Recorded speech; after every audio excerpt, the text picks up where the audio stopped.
Brasil de Fato nas eleições 2024. Uma visão popular da política brasileira. A eleição em São Paulo seria o terceiro turno da eleição de 2022 e o turno zero da eleição de 2026. Né? Ela é uma eleição ponte. Então, mesmo com o bolsonarismo dividido, né, o que a gente teve em São Paulo foi uma candidatura de esquerda apoiada pelo presidente Lula, muito bem posicionada, do Guilherme Boulos, e outra, duas, né, disputando esse campo bolsonarista. Quem não polariza tende a desaparecer.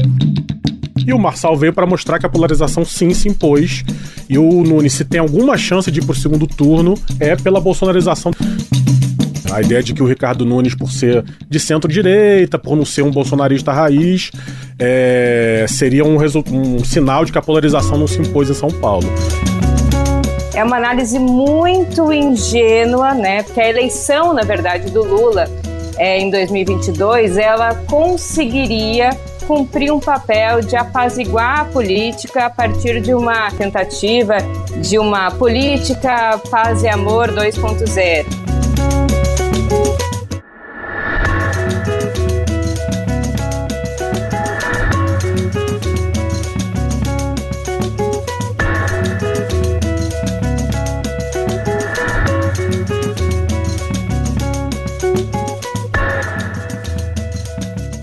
Estamos no ar com mais um episódio do podcast 3x4, o podcast de política do Brasil de Fato. Eu sou a Nara Lacerda e sigo com você nessa análise que a gente vai fazer sobre os principais assuntos do Brasil e do mundo. Daqui a pouquinho a gente adianta o nosso tema. Quem está aqui comigo, como sempre, essa ilustre presença, nosso querido repórter de política do BDF, Igor Carvalho. Vamos para mais um, companheiro. Mais um, Nara Lacerda, infelizmente, mas felizmente encerrando esse primeiro turno, o último do primeiro turno. Seguiremos acompanhando no segundo turno, mas muito bom estar aqui novamente. Infelizmente pro Igor, porque ele é um ás da política, tá acompanhando o processo eleitoral e adora. Gosto muito disso, gente. Adora quase como adora futebol. Mas a gente tá penando, viu, Igor, pra conseguir acompanhar, mas estamos conseguindo. Os cenários são cenários muito delicados, diversos, e a gente segue aqui na nossa luta jornalística para acompanhar essa colcha de retalhos eleitoral do nosso país. Conosco também a nossa comentarista fixa, a economista Juliane Furno. Ju, que bom te ter de volta, bem-vinda! Olá, Nara, olá, Igor, um prazer estar aqui com vocês para participar desse último episódio antes aí do tão aguardado primeiro turno das eleições municipais 2024. Vamos nessa então. Nesta semana, o 3x4 encerra a série de análises sobre as eleições nas capitais e a gente vai voltar para o nosso ponto de partida, a corrida eleitoral aqui na cidade de São Paulo. É importante dizer que esse episódio, gente, está sendo gravado um dia antes dos últimos debates que foram realizados em várias cidades pela TV Globo, a nossa Vênus platinada brasileira, mas você não vai ficar sem as informações do debate, não. O Igor Carvalho acompanhou a edição aqui da capital paulista e antes da gente começar com a nossa conversa aqui no estúdio, ele vai trazer os pontos mais importantes junto com a nossa coordenadora de rádio e TV no Brasil de Fato, Monize Ravena. Vamos ouvir. Olá, vocês que estão nos ouvindo, eu sou Monize Ravena, jornalista do Brasil de Fato e acompanhei a cobertura dos debates dessa noite, transmitidos pela Rede Globo, junto com a equipe do Brasil de Fato, e especialmente junto do nosso repórter de política e apresentador do 3x4, Igor Carvalho. Igor, a pergunta que eu queria te fazer, talvez a mais comentada, né, após esse debate, é, na sua opinião, quem ganhou o debate para a Prefeitura de São Paulo? Olha, Monize, seguindo o que nós temos visto nos últimos debates, a tendência dos últimos debates, eu acho que nós não tivemos um vencedor, ou no caso da Tabata seria uma vencedora, do debate, mas sim um perdedor. O Ricardo Nunes confirmou a tendência desses últimos encontros entre os candidatos à Prefeitura de São Paulo. Ele estava extremamente, dava para perceber em alguns momentos, desconfortável com algumas questões. Nós tivemos um primeiro bloco recheado de ataques, então todos os candidatos da Atena, Tabata, Guilherme Boulos, Marçal, aproveitaram suas perguntas para atacar a gestão do Ricardo Nunes e ele ficou numa posição muito desconfortável de ter que se defender. É importante trazer esse contexto que o Ricardo Nunes passou grande parte do primeiro turno como o líder ou no máximo empatado tecnicamente em segundo lugar com o Guilherme Boulos. Então ele não precisava necessariamente ser alguém que determinava o debate, ele não precisava ser agudo nas suas posições. Neste momento em que ele aparece em terceiro e começa a se afastar dos dois primeiros colocados, Boulos e Marçal, o Ricardo Nunes precisava ser quem propunha o debate e quem atacava e quem chamava principalmente os seus dois principais adversários para o debate. Isso não aconteceu mais uma vez, como já tinha acontecido no debate do UOL e da Folha.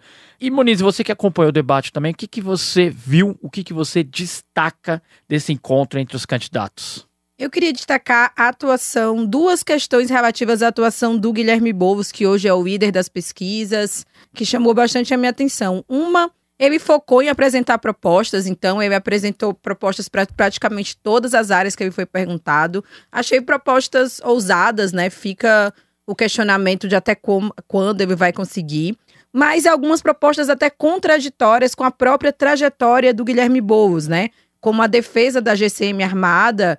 E aqui não é uma proposta em si, mas o Boulos chegou ao ponto de tentar mostrar um exame toxicológico, né? Caindo um pouco nessa armadilha que o Marçal planta desde o início da campanha. Não achei que ele ia chegar nesse ponto, mas chegou, né? Guardou um pouco essa performance para esse último debate.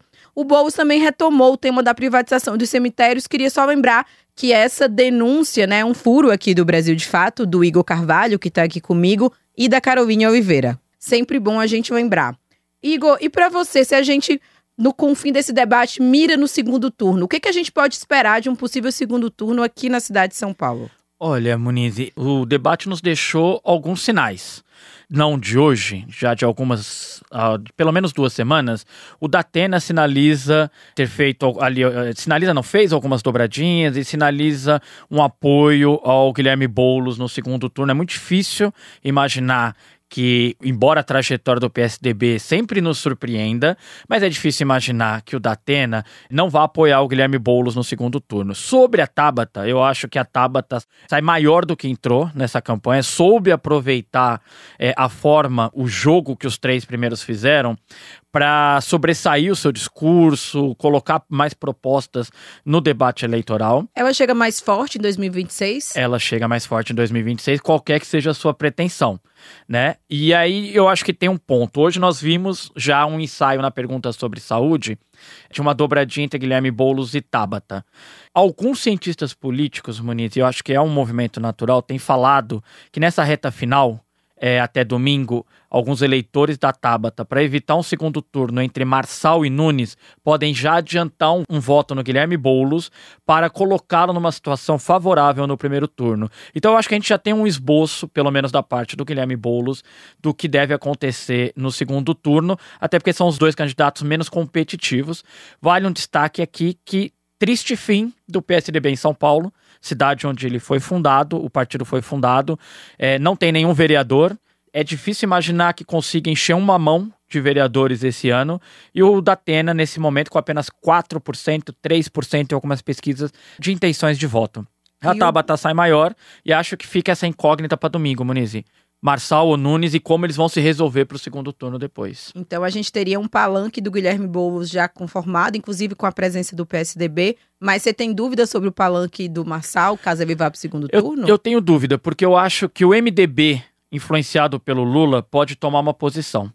E o Ricardo Nunes, muito atacado, inclusive pessoalmente, na sua trajetória, com a sua família, acho que ele fica numa posição delicadíssima em correr para os braços do MDB ou do bolsonarismo.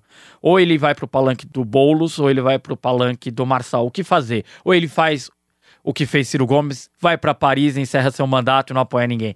Até segunda-feira, né, Muniz?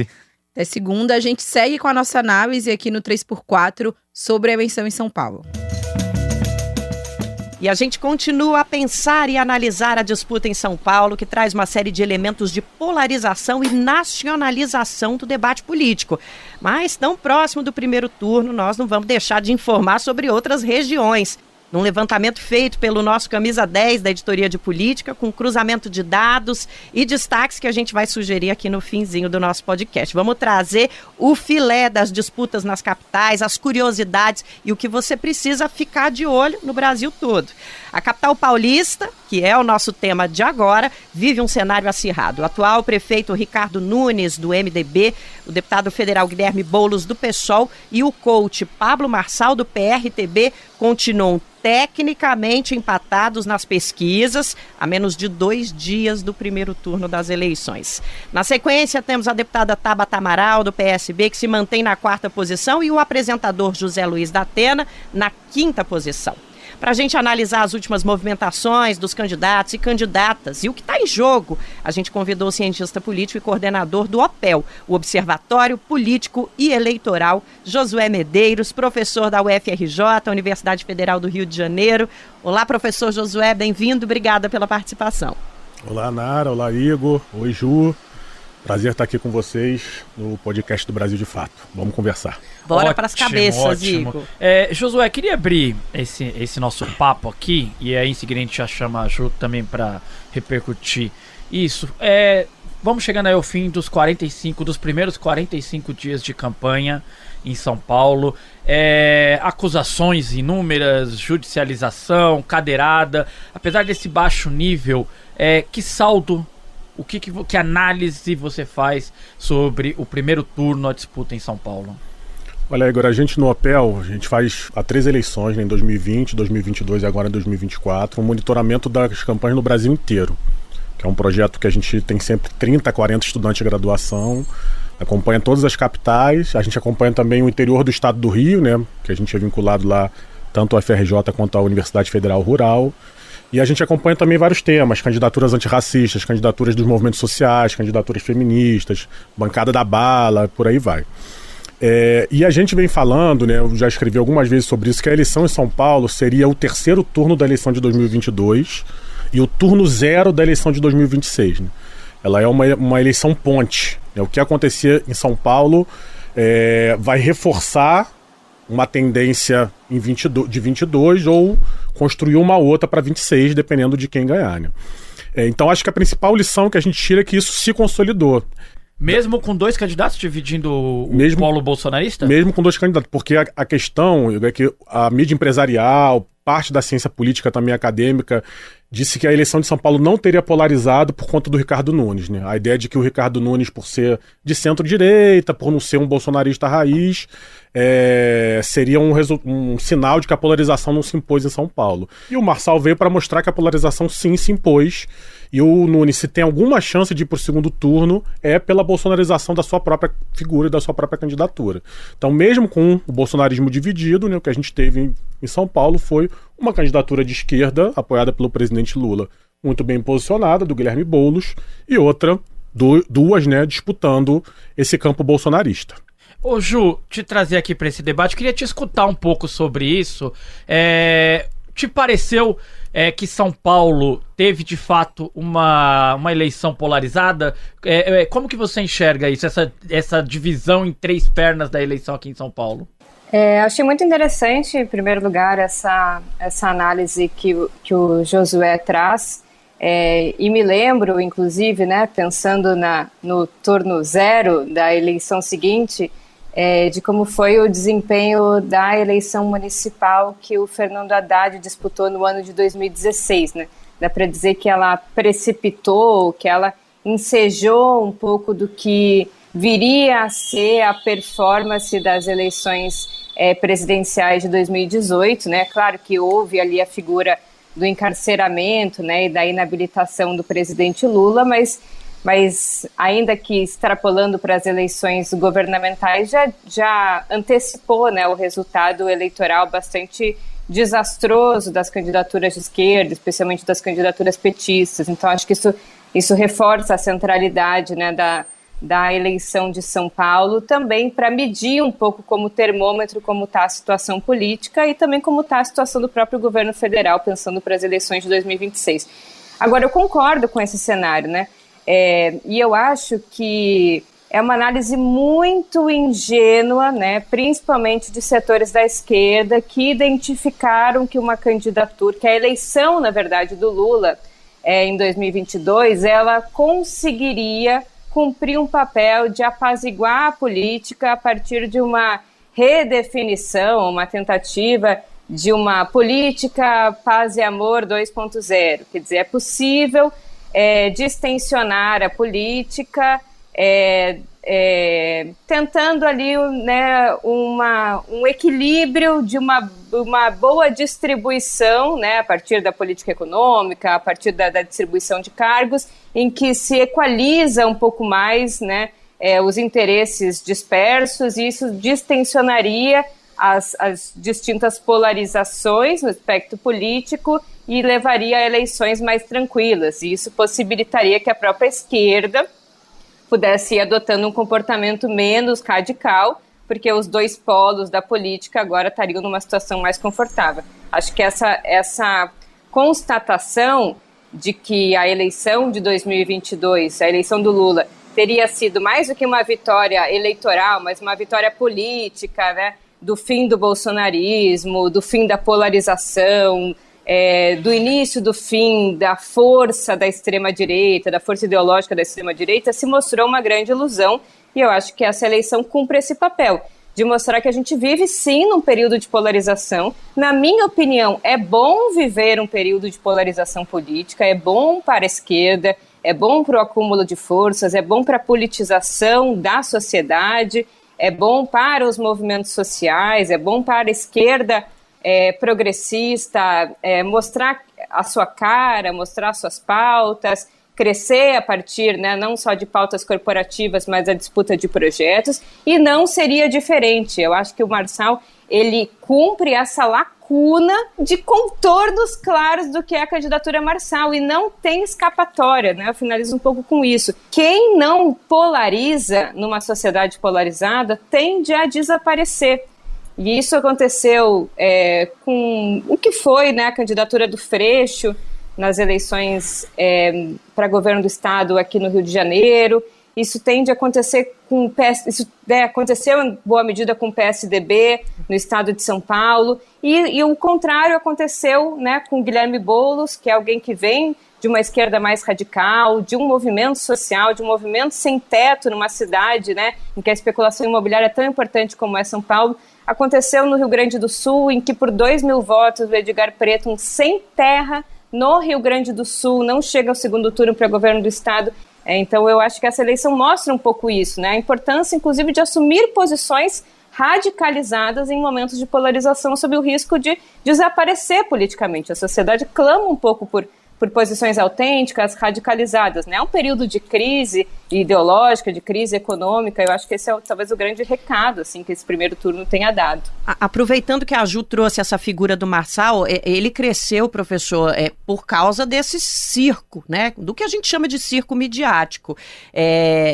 Muita gente critica, mas ainda assim ele está empatado em primeiro lugar com os outros dois candidatos também líderes, né? Se mantém competitivo. Como é que vocês lá no Observatório avaliam essa postura que a Juliana trouxe de radicalidade, esse circo midiático na apresentação do candidato? Nara, a gente avalia pelo sentimento antissistema, né? O Marçal, ele tem duas personas. A gente assim, acompanha as redes sociais dele todos os dias, cada postagem. Temos relatórios que a gente vai publicar no CASB, que é o Centro de Análise da Sociedade Brasileira, que é uma iniciativa conjunta da Fundação Perseu Abramo, do PT, da Fundação Lauro Campos e Marielle Franco, do PSOL, da Fundação Maurício Grabois, do PCdoB, e da Fundação Rosa Luxemburgo. Então a gente está com muita visão sobre o Marçal. Ele tem uma persona que é essa persona coach, empreendedor, né, do cara que veio de baixo e foi bem sucedido. Ele usa essa persona, mas o que pegou mesmo é o antissistema. Ele contra tudo e contra todos. Então, por exemplo, na cadeirada, o que a gente viu? A mídia empresarial dizendo que ele tinha acabado com a cadeirada porque o bolsonarista tem que ser valentão e ele tinha se mostrado frágil. Só que ele não se vitimizou. Nas redes sociais dele, o que ele fez? Olha só, se fosse eu dando uma cadeirada em alguém, eu tava preso. Como são eles, não acontece nada. Ele pegou aquilo não para dizer que ele tinha tomado uma cadeirada e tinha sido vítima de uma cadeirada, mas sim que o sistema estava protegendo quem deu a cadeirada. Então, o tempo todo é um antissistema, né? Reforçando o que a Ju falou sobre essa questão da radicalidade. Lá no Rio de Janeiro, o Eduardo Paes, né, navegou tranquilamente nessa campanha até a reta final. Por quê? Porque agora o ramagem com o Bolsonaro está radicalizando, pegando esse sentimento antissistema, e aí essa posição do Paes lá do malandro, do sambista, do cara que gosta de futebol, não está sustentando o primeiro turno. Pode ser que ele ainda vença no primeiro turno, mas agora está por um triz, porque chega na reta final, as pessoas querem posicionamento. Eu queria falar um pouquinho também, viu, Ju? Nós vimos em campanhas anteriores a corrupção, principalmente pós-2014, a corrupção se tornar um tema central das eleições. Esse ano há uma série de denúncias de corrupção contra a gestão do prefeito Ricardo Nunes, algumas delas, inclusive, feitas aqui pela equipe do Brasil de Fato. Você acredita que a corrupção deixou de ser um tema central para o eleitorado? De alguma forma influencia o voto de quem vai às urnas? A corrupção, ela sempre foi uma pauta muito seletiva, né? Em geral, ela é muito mobilizada pelas elites políticas a partir de objetivos mais profundos, né? Que não podem ser ditos abertamente. Se a gente for olhar na história, inclusive, o tema do combate à corrupção já derrubou diversos governadores e, inclusive, diversos presidentes, né? Em geral, ele não carrega, né, de forma genuína um sentimento que mobiliza as elites e a sociedade, né? Mas ele é um pouco abre-alas que ajuda a justificar aquilo que não pode aparecer publicamente, né? Não é muito veiculado, mas, né, quem estuda um pouco mais a história do Brasil conhece o fato de que por trás do suicídio do Vargas, né, do golpe, na verdade, de 54 que leva ao suicídio do Vargas, estava muito emprenhado, né, inclusive uma expressão que depois a Lava Jato usou, uma expressão muito parecida, que era a ideia de um mar de lama ronda o Palácio do Catete. Depois, o golpe de 64 contra o Jango, a gente lembra muito da coisa do anticomunismo, família, mas a bandeira do anticorrupção estava muito ligado a isso, assim como o golpe contra a Dilma. Então, é muito seletivo, né? Em geral, como as elites, na verdade, querem afastar governos de centro-esquerda, estão descontentes com governos que dão muita centralidade à redução das desigualdades, a programas sociais, e aí empunham essa bandeira, né? Porque é muito difícil, né? Ninguém é a favor da corrupção, né?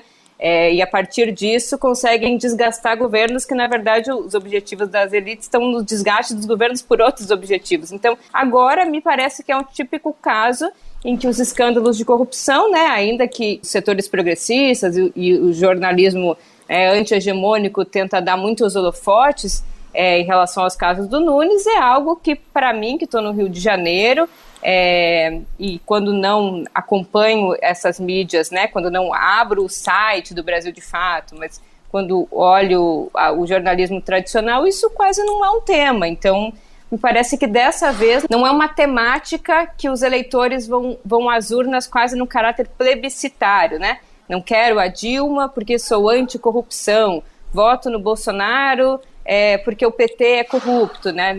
Dessa vez eu acho que não cola esse sentimento, em que pese, né, os partidos da centro-direita são, né, numericamente, se a gente for olhar qualquer ranking, né, de denúncia, de condenação, muito mais denunciados e condenados por esquemas de corrupção do que partidos de esquerda. E mesmo nessa eleição, os fatos objetivos não me parece, eu, né, que estou muito mais de fora do que vocês que estão em São Paulo, mas não me parece que dessa vez os eleitores, nem em São Paulo, nem em outras cidades, muito mobilizados pelo sentimento anticorrupção, como tiveram em outro momento. Posso estar enganada, mas é um pouco a minha percepção geral do que eu acompanho na televisão e que eu acompanho no site de notícias da mídia hegemônica. Repete um pouco aquele movimento do Rio Grande do Sul, que a gente vê o prefeito das enchentes à frente nas pesquisas, e é estranhíssimo, né, Igor, do ponto de vista, inclusive, da corrupção.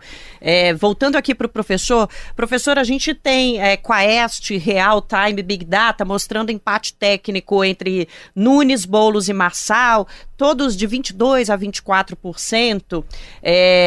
É natural imaginar que o Guilherme Boulos vai para o segundo turno, posto que Nunes e Marçal disputariam o mesmo eleitorado. É por aí, professor? É por aí, sim, né? Eu acho assim, impossível, nada na eleição né? Porque a eleição é igual futebol, a bola tem que entrar na rede, né? O voto tem que entrar na urna.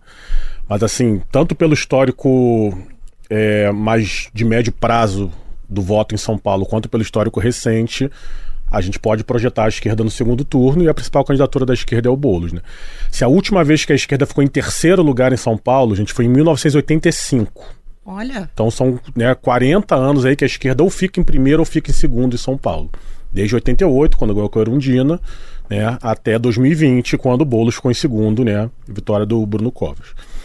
Além disso, em 2022, a cidade de São Paulo deu maioria dos votos já no primeiro turno para o Lula e para o Haddad. Assim, o governo não está nadando na melhor popularidade da história, mas tampouco está sendo mal avaliado. Verdade. Então não tem por que a gente imaginar que esse eleitorado que apoiou o Lula e o Haddad em 2022 esteja agora tão insatisfeito assim com o governo a ponto de botar duas candidaturas de direita.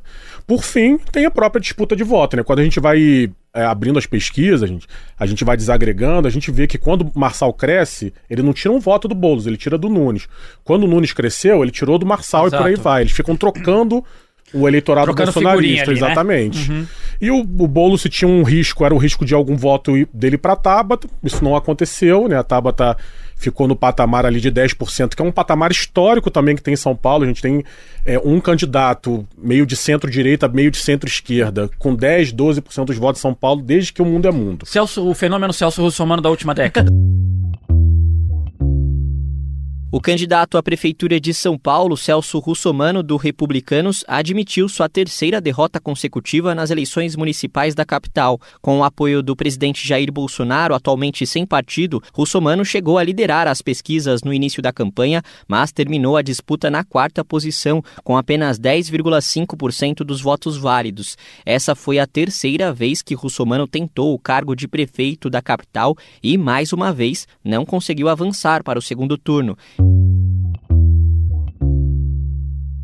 Sempre tem. Uhum. Isso, em 2012, quando o Haddad ganhou, foi o Chalita, teve 13%. Olha, é verdade. E a gente até esquece depois das figuras. Agora, em 2020, gente, foi o Márcio França, do próprio PSB, com 13%. Então, a tendência é a Tabata ter esse mesmo patamar que essas figuras, né, de centro-esquerda, centro-direita costumam ter, e esse voto provavelmente, né, na sua maioria, migrar para o Boulos no segundo turno. Agora, embora eu veja na tua análise alguma segurança do lugar do Boulos no segundo turno, temos ali distinções em pesquisas. A Atlas Intel coloca o Boulos numa posição muito confortável, liderando, mas as outras apresentam pra gente um cenário complexo, em que o Boulos aparece em segundo, mas com um ponto e meio à frente.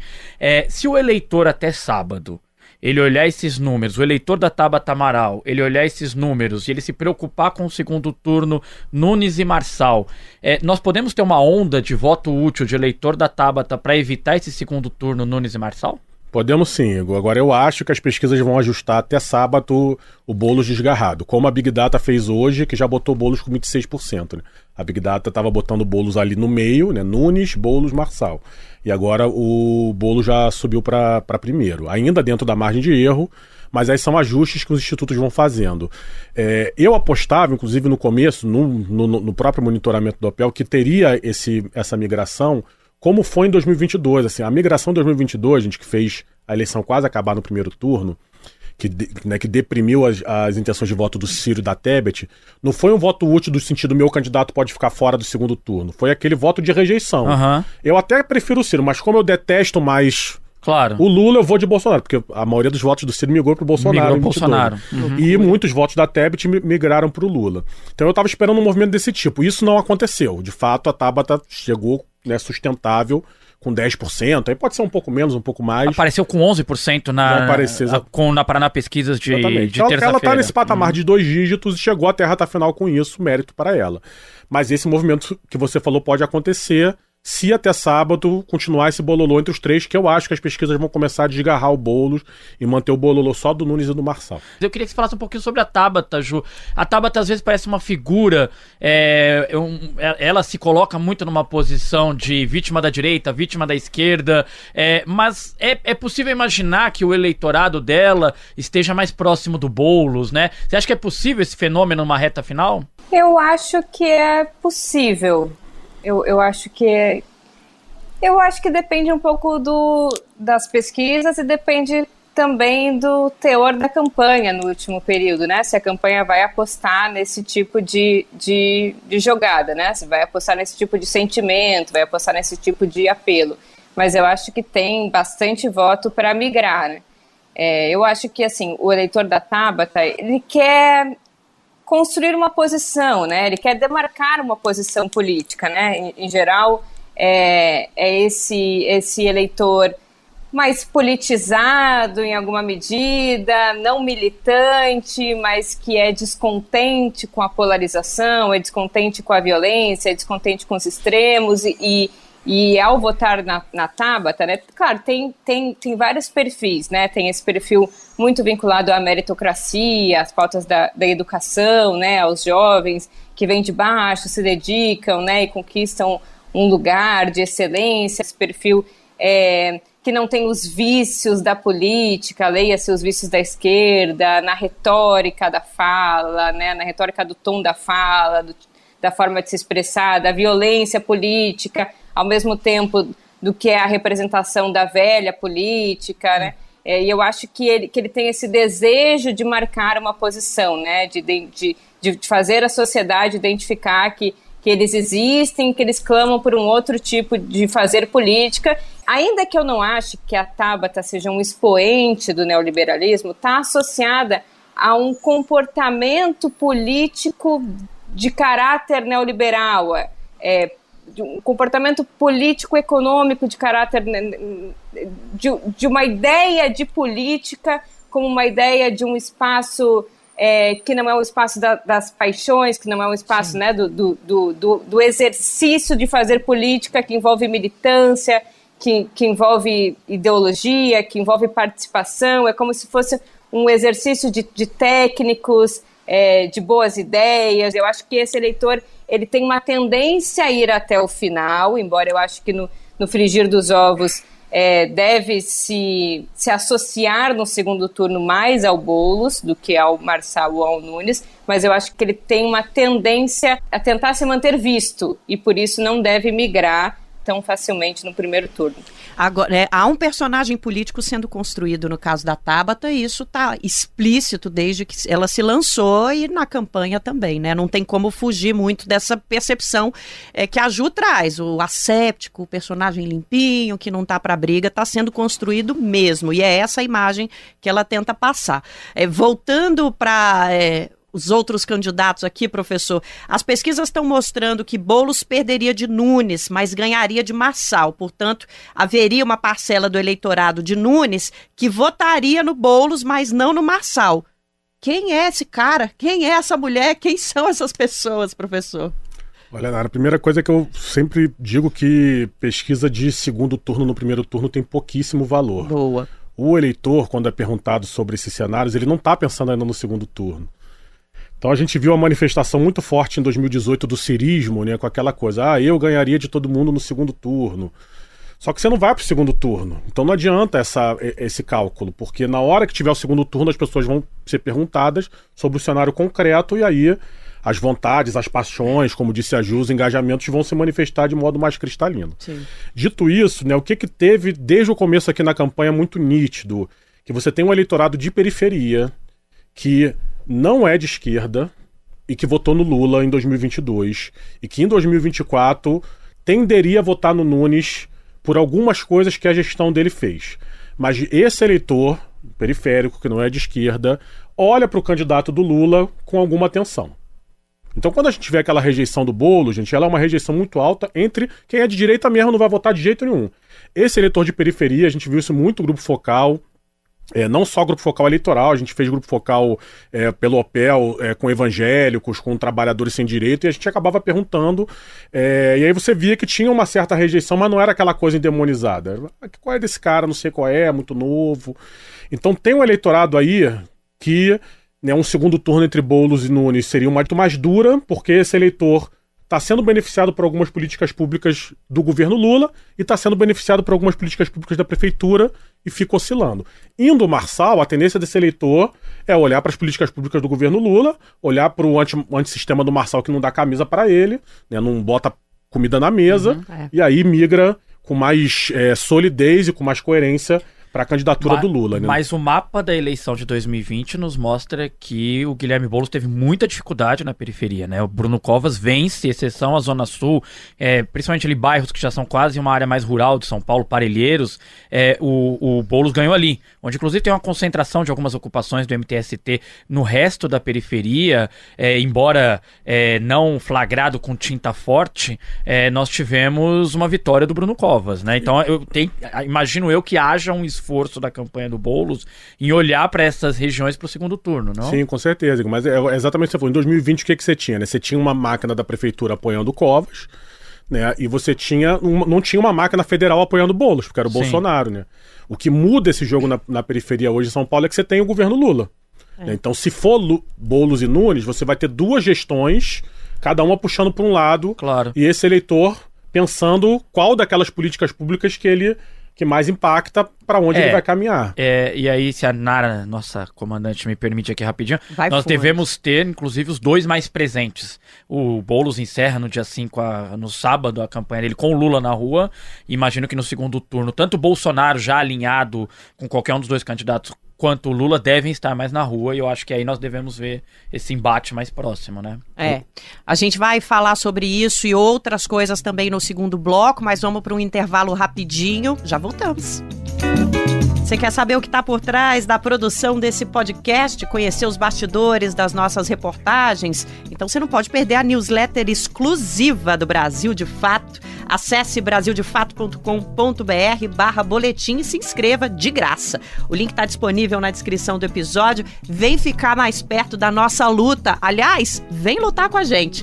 E tem edição especial impressa do Brasil de Fato saindo do forno já nas ruas. O nosso tabloide traz informações essenciais sobre o processo eleitoral aqui em São Paulo, temas importantes para os paulistanos. Essa edição impressa já está sendo distribuída de graça em pontos estratégicos da nossa cidade, terminais de ônibus, estações de metrô. O conteúdo também pode ser lido no site brasildefato.com.br. Eu já peguei o meu na Barra Funda, hein? Você que está nos ouvindo, não fique de fora. Vamos então retomar nossa conversa, Igor. Bora. Josué, havia uma expectativa, havia já de algum tempo uma expectativa em relação à candidatura do José Luiz da Atena, do PSDB. Ele refugou aí em algumas campanhas, né? Então desde 2016 ele vem, abandona. Esse ano ele decidiu que ia comprar a briga, patinou, né? O último levantamento da Real Time Big Data coloca atrás da Marina Helena, ou seja, houve uma fuga do eleitor do PSDB, do eleitor tucano, para Nunes e Boulos. Eu queria entender, porque havia uma expectativa, inclusive confirmada, por exemplo, por figuras como Mauro Tramonte, em Belo Horizonte, que lidera com alguma tranquilidade a prefeitura, é um personagem parecido, apresentador de programa policial, é uma figura popular em periferia, mas o da Atena não engrenou. É a conjuntura, foi com ele mesmo, a política não é para ele mesmo. Que sinais a candidatura de José Luiz da Atena te deixaram nessa eleição? Olha, acho que são duas dimensões principais. A primeira é a polarização, que a gente está falando aqui desde o começo, né? Então, esse lugar do PSDB e o lugar do da Atena, né?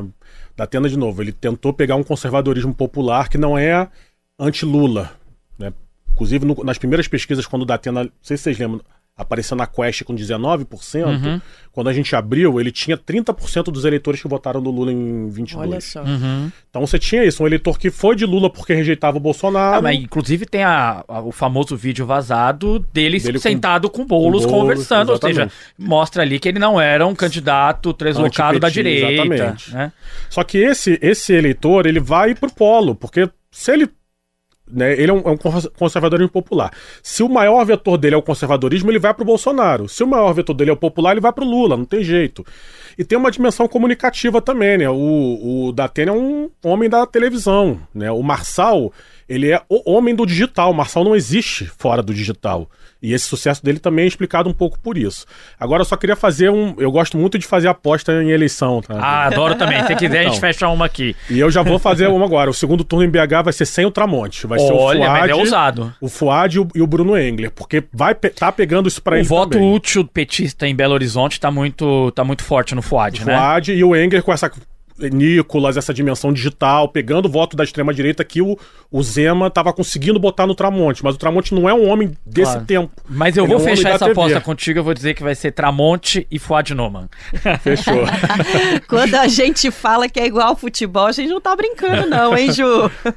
Eu não faço aposta porque eu erro todas. Eu erro tudo, gente. Eu sou, assim, péssima de previsão. Sou boa de análise do passado. Ô, Ju, então, por falar em análise, o Datena, o que te parece essa imagem, a imagem que ele deixa da eleição? A gente falou um pouco sobre a Tabata aqui. Queria discutir um pouco sobre o Datena também, que veio com esse perfil do apresentador de programa policial, o discurso do bandido bom é bandido morto. Cadeiras pro ar. Exato. Não, pra mim é também bastante surpreendente, assim. Se você tivesse me feito essa pergunta, eu ia dizer que o Josué provavelmente teria mais condições de responder. Então, eu não sei, eu acho que ele deu uma resposta boa, que, no fim das contas, dialoga com o que a gente já tem apostado aqui, né, para ler um pouco o movimento das candidaturas, que é a radicalidade ou não em tempos de polarização. Mas queria comentar muito rapidamente sobre a cadeira, né, para quem estava de fora. É muito surpreendente, assim, não é muito surpreendente, na verdade é muito sintomático esse episódio. E a gente já vem falando há muito tempo sobre os limites do diálogo, né? Identificando que tem situações e indivíduos que não merecem diálogo, né? No sentido de que tem pautas, né? Como o mínimo respeito aos direitos humanos, né? Aos direitos universais, né? Quer dizer, com racistas, com nazistas, né? A gente tem que estabelecer que tem uma certa fronteira que a gente não dialoga, porque não são posições distintas, né? Nós estamos falando de direitos fundamentais, né? Historicamente consolidados, ainda bem que historicamente consolidados. Mas naquele caso é paradoxal, porque por um lado a gente, né, comemora, assim, que legal, né? Bendita cadeira. Mas por outro lado, se a gente for pensar friamente, em primeiro lugar, ela não é uma cadeira que foi alçada contra alguém que manifestou, né, uma opinião ali contrária aos direitos fundamentais, né? Ela não significa uma posição da radicalidade da esquerda contra grupos fascistas. E ela principalmente foi alçada numa fala que representa uma disputa fálica, né? Justamente numa fala que fala você não foi homem suficiente. Aí é ali que o homem se sente incomodado ao ponto de, não, é a partir daqui que eu não consigo dialogar mais, né? É aqui que você fere a honra, né? O fundamental. Sim. E tem, claro, a política, o ato público de fazer política está muito vinculado a uma estética masculina, né, do que historicamente se identificou como masculino, inclusive as mulheres que melhor se posicionam nesse cenário, infelizmente precisam, em boa medida, para serem legitimadas, estarem adaptadas, né, estarem ali conectadas com aquele estilo de fazer política. Então, eu acho que não é o tema para agora, mas em algum momento eu acho que era também importante compreender um pouco mais profundamente também, né, esse comportamento do Datena, que é a frustração, né, como ele se sente frustrado e como ele manifesta isso já muito, de forma muito recente, né? As eleições nem passaram, claro. Ele já joga a toalha, ele já joga a cadeira, num ato de que ele sente a sua masculinidade atacada, em que ele vê o seu desempenho eleitoral, que tantas vezes prometeram que seria alto, né? Quantas vezes ele ensejou entrar ou não. Eu acho que ali tem PSDB, tem o derretimento do centro, mas também tem essa figura masculina, que defende a polícia, apresentador de TV, que vê vários dos seus elementos de sustentação ali serem derretidos, né? Eu acho que tem coisa interessante aí para analisar também. Muitas camadas, né, Igor? A Ju começou dizendo que era melhor o Josué responder, e ela, olha que é excelente, arrasa, porque eu concordo com a Ju que é uma fotografia, essa candidatura do Datena, do PSDB, assim, triste fim do PSDB em São Paulo, fundado em São Paulo, partido que dirigiu o estado por mais de 30 anos, e hoje não tem um vereador, não tem um puxador de votos, é difícil imaginar que consiga fazer 2, 3 vereadores para a Câmara Municipal, e seu principal candidato hoje é o 6º colocado nas pesquisas. Josué, a gente está caminhando para o final, eu queria te escutar, dentro dessa perspectiva otimista que você nos trouxe do Boulos no segundo turno, nós percebemos que a campanha começou com Boulos claramente, toda a campanha dele estruturada para responder ao Nunes. Com a entrada do Marçal, e foi uma entrada vertical e violenta, ele teve que movimentar a sua campanha para passar a responder ao Marçal. Minha opinião, ele não conseguiu em nenhum momento durante a campanha responder ao Marçal, mas parou de reagir como vinha reagindo ao Marçal. Pensando um segundo turno com os dois, me parece que o Boulos está muito bem resolvido de estratégia se for com o Nunes. Caso vá com o Marçal, você acredita que a campanha do Boulos vá conseguir, e aí terão tempos iguais de TV, de rádio, tudo, acredita que a campanha do Boulos vai dar conta de enfrentar esse estilo do Marçal nos debates e em todos os espaços? Acredito sim, é ótima a sua pergunta depois da resposta da Ju, porque esse elemento que ela trouxe da masculinidade, eu acho que ajuda também a gente a ver esse ajuste que o Boulos fez na relação com o Marçal. Porque eu concordaria com você que ele não conseguiu responder até o último debate, aquele da Folha UOL, quando o Marçal, né, porque como é que o Marçal trabalha, né? Ele trabalha com factoide e ele anuncia o factoide, né, para botar o outro candidato na defensiva sem saber como é que vai ser. E o Marçal já tinha anunciado que ia soltar uma bomba sobre o Boulos, e no debate vocês devem lembrar que ele falou de uma internação do Boulos, né? Boulos admitiu. E o Boulos rapidamente fez, em vez de ser uma reação, né, fálica, como disse a Ju, de enfrentar, ele foi lá e admitiu, eu fui internado por depressão, foi um momento difícil da minha vida. Porque não cabe, e fiquei alguns dias no Hospital do Servidor. Enfrentei como muitos jovens enfrentam, e lidei com ela, venci a depressão e segui em frente, que é o que eu desejo para todos que enfrentam uma depressão. Aliás, isso pode ser confirmado pelos prontuários do hospital, e pode ser confirmado por todos os médicos que passaram por lá, e será. O Marçal trabalha assim, com lama, com esgoto, com mentira, atacando reputações. Pode ver, depois o Marçal não fala mais sobre isso. O Marçal simplesmente volta pro Nunes e fica falando do boletim. E aí volta pra dinâmica fálica que a Ju trouxe.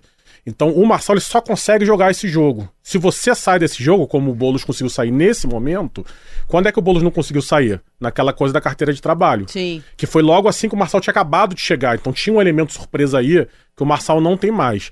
Então tem uma vantagem que o Marçal vai ter no segundo turno, que ele vai ter tempo de TV, coisa que ele não teve, né? Exato. Então ele vai ter, igual, de fato, 10 minutos para cada um. Só que ele vai ter uma desvantagem que ele não é mais um elemento surpresa.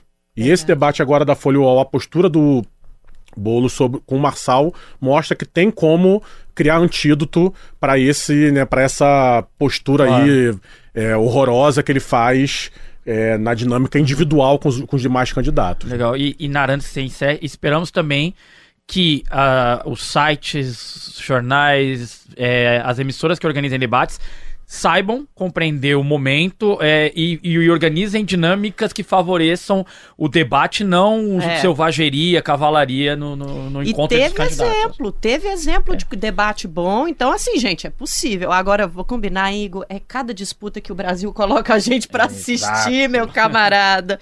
Mas é isso, a gente vai finalizar o 3x4, essa primeira parte, com a participação dos nossos convidados, do nosso convidado e da nossa convidada. A gente encerra por aqui. essa análise da eleição na capital paulista. A gente conversou com o cientista político, coordenador do OPEL, Observatório Político Eleitoral, Josué Medeiros. Obrigada, professor, por ter estado aqui conosco.